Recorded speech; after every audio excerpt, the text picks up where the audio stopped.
Hello everyone, I am Jill Weaver, and the books I'm going to talk to you today feature strong female characters that don't really fit into their typical society roles. We have Catherine Called Birdy by Karen Cushman, and Flora and Ulysses, The Illuminated Adventures by Kate DiCamillo, and Rapunzel's Revenge by Shannon and Dean Hale and Nathan Hale. Catherine Called Birdy is the first book we're going to talk about. Imagine being 14 and betrothed to somebody that you've never met, and that's what happens to the heroine of this story, Catherine. And she lives in medieval England, and her parents are just determined to marry her off, but Catherine is not having it. And we learn Catherine's story through her diary entries, and she writes about her angry father, and her friend Perkin, the goat boy, and her favorite Uncle George. And Catherine would much rather daydream about crusades and being a knight than sitting and embroidering cloth and learning to be ladylike. So her diary entries are very sarcastic and funny, and she catalogs silly reasons that the Catholic saints were famous, and she even comes up with her own swear words. But Catherine's life is dictated by the will of her father and her suitors, and she lives in the world where women are basically the property of men. So she doesn't fit into this typical mold of the demure medieval woman at all, and she does not take things lying down. So she's constantly coming up with tricks that will get rid of her latest suitor, and she definitely just isn't a damsel in distress.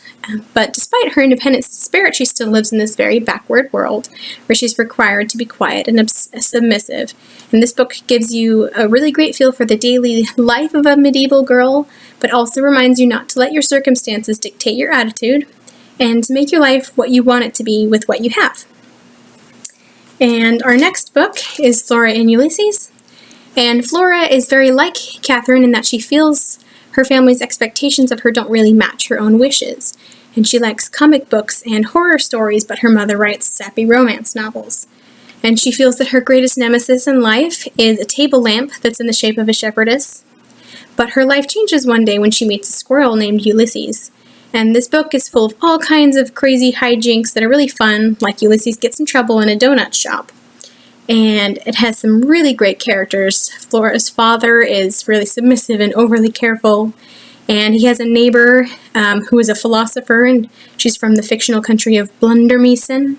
And my favorite is Flora's friend William Spiver, who spends his time trying to convince anyone who will talk to him that he has gone temporarily blind. And Flora considers herself a born cynic, but her squirrel Ulysses really changes her world, and he kind of makes the comic books that she loves really come to life.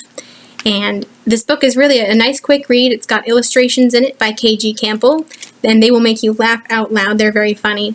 And of course, Kate DiCamillo is a wonderful storyteller. She also wrote The One and Only Ivan and Because of Winn-Dixie. And the last book is, of course, Rapunzel's Revenge. And this book is a graphic novel, so the story is told largely through pictures with captions. And it's also about a heroine who is anything but a damsel in distress, despite the fact that it's about the traditional story of Rapunzel. And Shannon Hale wrote The Goose Girl and Princess Academy, and she's a very talented author, and the illustrations are done by Nathan Hale.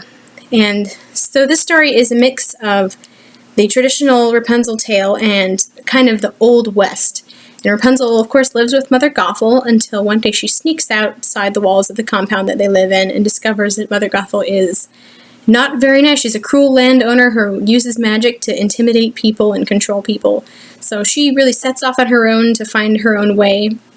And along the way, she meets a kind of scoundrel named Jack, who is Jack and the Beanstalk, and together they get into all kinds of trouble as they try to defeat Gothel the Witch.